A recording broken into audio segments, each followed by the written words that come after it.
Greetings and welcome once again to my new calculus channel. My name is John Gabriel. So, yesterday I showed you how to do division during a conversation between Gemini and myself, and eventually Gemini got the gist of it and understood it fully. And today um, I'm going to say to Gemini, I did say to Gemini, using the method I taught you, tell me how you would divide 13 by 4. And to my surprise, it knew exactly how to do it. So it says, draw a longer line segment to represent the dividend, draw a shorter line segment to represent the divisor, and then place the shorter line segment next to the longer line segment. Repeatedly step the shorter line segment. That's brilliant, by the way, because children know how to do that. What that means is once you have the two line segments like that, then you can take this line segment and just mark off like that, one, two, etc. Right? So the child does that until you cannot step this line segment anymore there, right? So that's very clever. Then, then it says count the remaining segments, and after stepping the shorter segment as many times as possible, there will be some leftover space on the long segment, or not, by the way. Count the number of unmarked segments remaining on the longer line segment. And of course, in this case, you would be able to step the shorter line for 3 times along the longer line segment 13, leaving a remainder segment of 1. Therefore, 13 divided by 4 is 3 with a remainder of 1. Isn't that smart? Okay, and then it says this method demonstrates the essence of division as measuring a larger quantity with a smaller unit.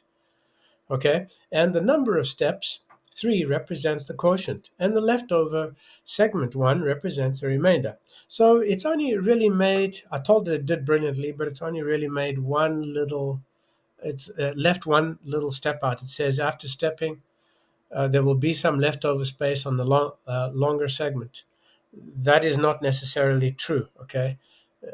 It should have said after stepping, the longer segment as many times possible, there will be there may be there may be some leftover. One correction. See what it does with that. So it says you're absolutely right. My previous statement should have been more precise. Okay.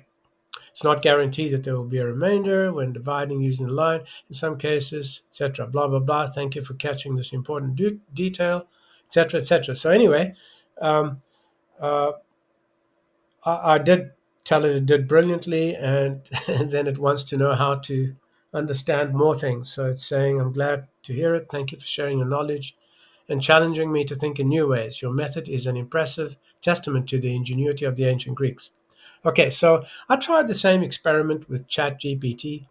So ChatGPT, which supposedly has been purported to be not as good, actually turned out to get the right answer in the end. So okay, so it starts off by saying present 10 objects and group them into 4 equal parts, and each part is one division. So I said yes, but there's no way a child would know how to divide them into 4 equal parts. Do you have a systematic way? And then again, it says start with 10 objects and ask the child to make groups. And I said again, this won't do. For example, the child will not know how many groups to make. And of course, it trips up again. And I reminded again, the child will not. And then again, it just repeats its drivel. So I just get straight to the quiz that I did with ChatGPT. I said, afraid none of that will work. Choose the only correct option from the following. Your choice. And guess what? It guesses like Gemini. It guessed the wrong answer, B. And then I said the child needs to know subtraction, but all the child can do is count whole numbers. And then immediately it says, tell the child to use your suggestion. I said, I didn't make a suggestion. Then it says, I apologize for the confusion. Here's a revised suggestion, and it guesses the right answer, D. Tell the child to compare the 10 cookies and 4 people to line segments. Then draw a line segment for each of the 10 cookies in a straight line. As we saw here, the 10 cookies in a straight line. And then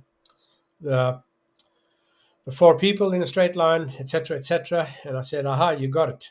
And it said, well, I'm glad the suggestion aligns. So seems that one is not really better than the other. They're about the same. So, okay, I'm going to leave it at that. I just wanted to give you some feedback. And if you're not already a subscriber, become a subscriber, click like.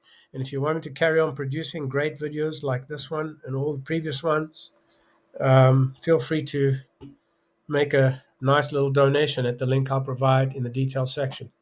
Also, become a follower in academia because I have written many useful articles in academia.